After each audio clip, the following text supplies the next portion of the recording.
Hey guys, this is Charles with A1 Auto Repair again. Today we are going to be doing front and rear pads and rotors on a 14 Mazda CX-5. Um, Pretty simple job, nothing to it. I'll show you the basics. There's literally, I could do this sleeping. It's totally easy. So hopefully you'll learn something from this one. Um, I'll get started on it. For all you newcomers, fairly easy. I'm going to show you backyard mechanics type stuff. For anybody that's got a lot of experience doing brakes, you're probably not going to learn anything from this video. I'll be straight up with you. I mean, it's brakes. It's brakes. So, I'm going to get started on it, and I'll be get the tires off. Oh, first off, if you're a newcomer, make sure you jack it up, put it on some jack stands, chock the back wheels, parking brake on. I usually do front, then I turn the vehicle around and do the rear. Go from there. So, yeah. Oh, and this one's all-wheel drive, so even if I didn't put the parking brake on, it wouldn't go anywhere. But let's get started. All right, lug nuts were 19 millimeters. Nothing big. Now we're doing the pads and the rotors.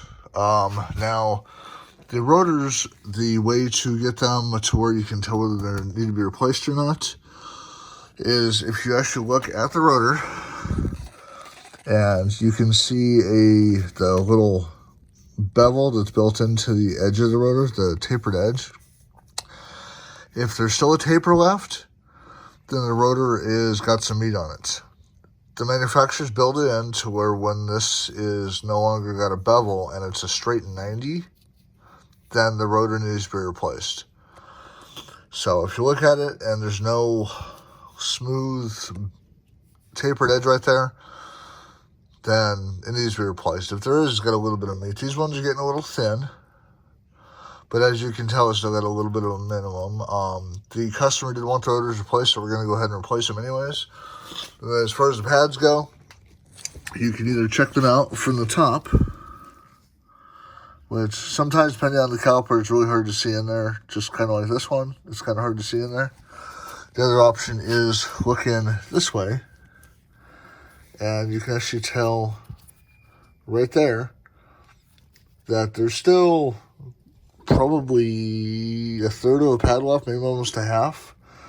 Now, the customer's got 76,000 miles on this vehicle, so they want them replaced. Anyways, so we're going to go ahead and replace them. Everything else on the vehicle, I mean, there's a little bit of rust, but I always do a little bit of a check when I'm in here. And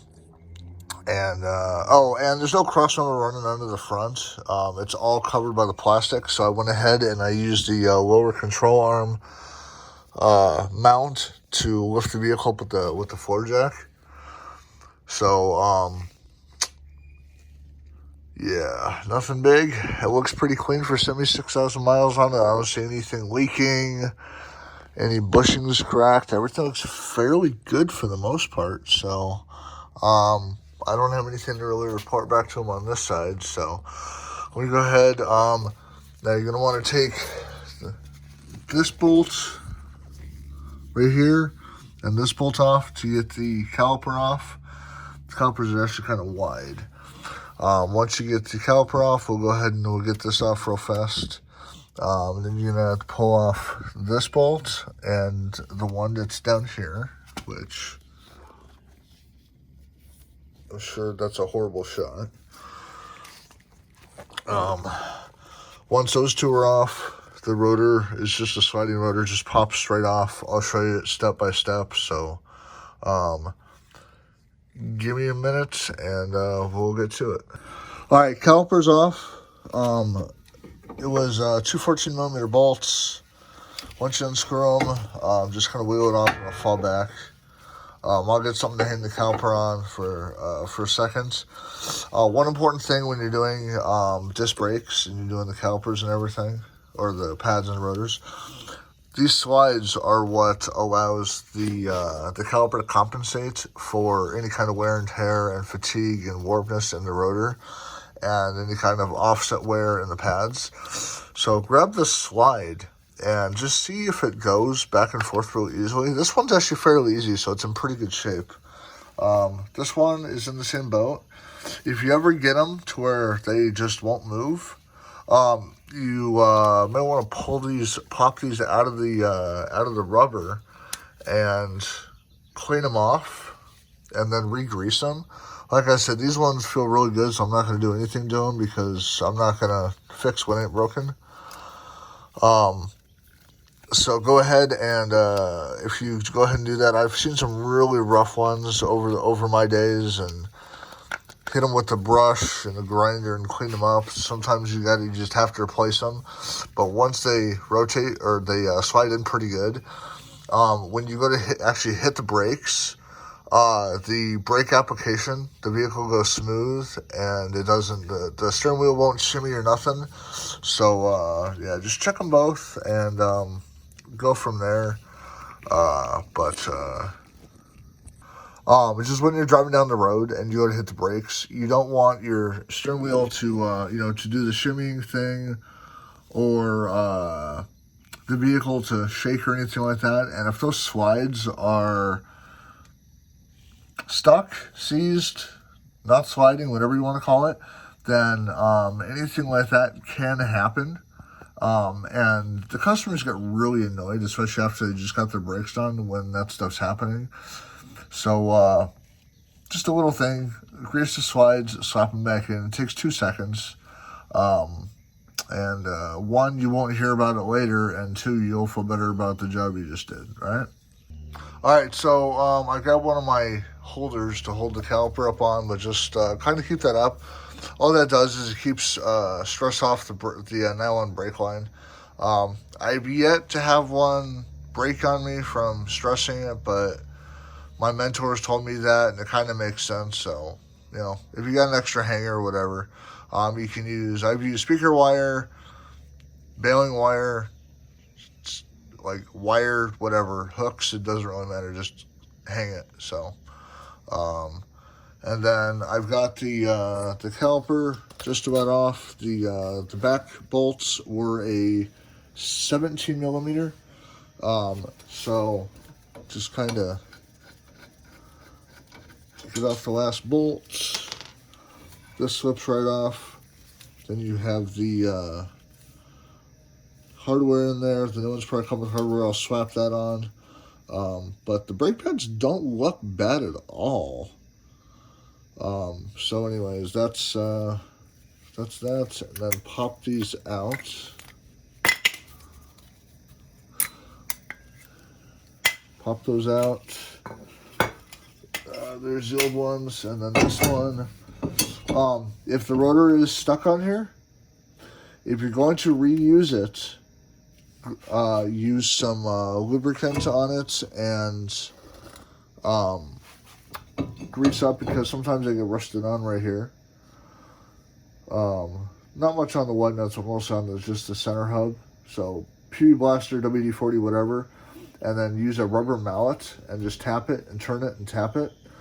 If you're not going to reuse the rotor, just beat the hell out of it. Get a freaking sledgehammer, just go to town.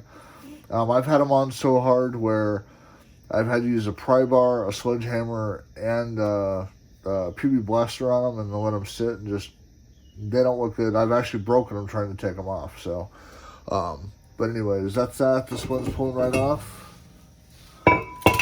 That's what everything looks like when all the brakes are off. So nothing big. So give me a second. I'll start putting the new stuff on, and you can see the difference. All right, so the new hardware, really big difference. You can tell it's obviously shiny versus not. And literally all you do is just take it and pull on it. If you end up bending it a little bit, who cares? You're gonna replace it. And then this just literally pushes on. And the hardware, this helps keep the noise down, because the old hardware has been heated up, cooled down, and this one is obviously corroded and rusted. Metal, especially thin metal, does not work as well when it's been rusted and corroded and heated up and cooled down a couple thousand times. So it kind of loses its ability to do its job. So, and nonetheless, it comes with the brake pads. It's free, comes in the box. So might as well use it. So, but anyways, that's the way to do the hardware real fast. Very, very simple. I think my 6-year-old could do this. And then as far as the pads go, there's two different things you got to do. There is okay, now none of these come with the squealers. These are the kind where you have to actually attach the squealers to the pad. So you look for the little indentation right there. And then the squealer, the bottom of it faces towards the bottom of the pad. So you literally just push it on like that. Nothing big. But anyways, there's two types of pads. There's the ones with the squealer. There's the ones without the squealer. Okay? Now the squealer goes on the inside where the piston is. So it's going to be mounted like this on the inside. And generally the piston has more pressure than on the inside than the outside.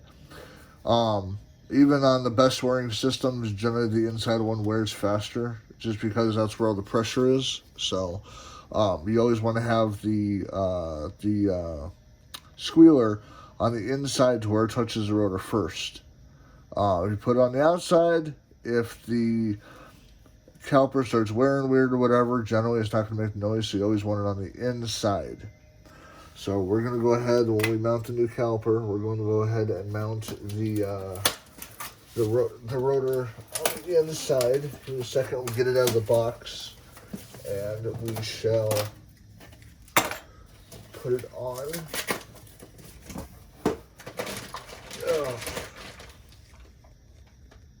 Alright, these ones come in a pretty blue bag.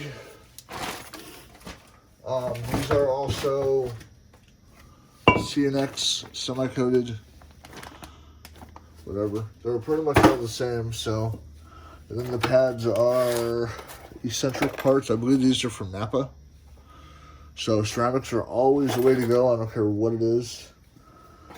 Okay, so rotor goes back on like so. Got the new hardware installed.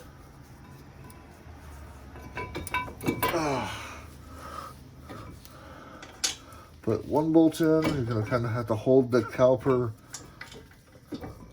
mount and the rotor all in one shot. Thread it in. Nothing special here. After you've done about 10,000 brake jobs, it's just, like I said, I could do this sweeping. Play sweeping and drunk. Ah.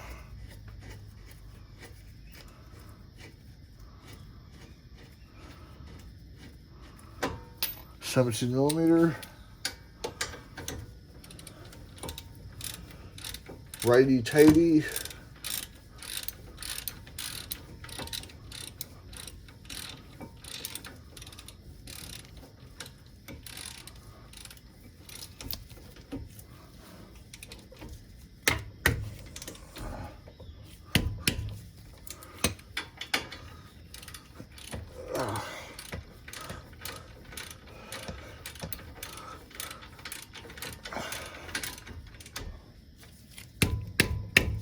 Ow. Alright, then put on the pads.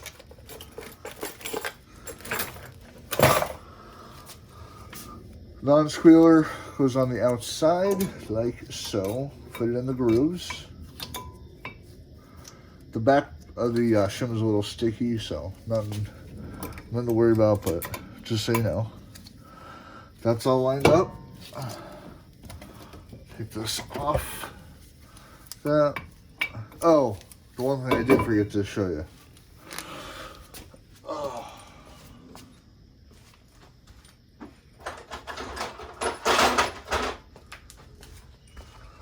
Alright, got to push the piston back in to make everything fit. The piston's what makes the magic happen.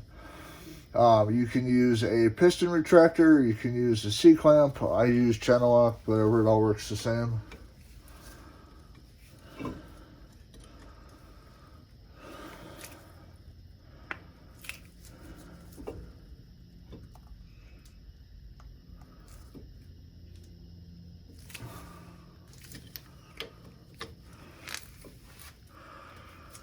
Alright, it's in.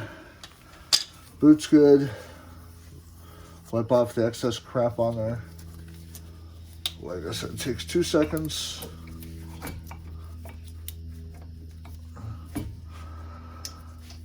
Put the bottom one in first. Always. Kind of let you have a guide for the top. Okay, now these ones have the flat and they're angled on here, so you can't really screw up putting these on. Actually, on the top or the bottom. So I don't know if you can see it, but there's a little indentation on the caliper itself, so that will not move. Kind of helps hold it in place.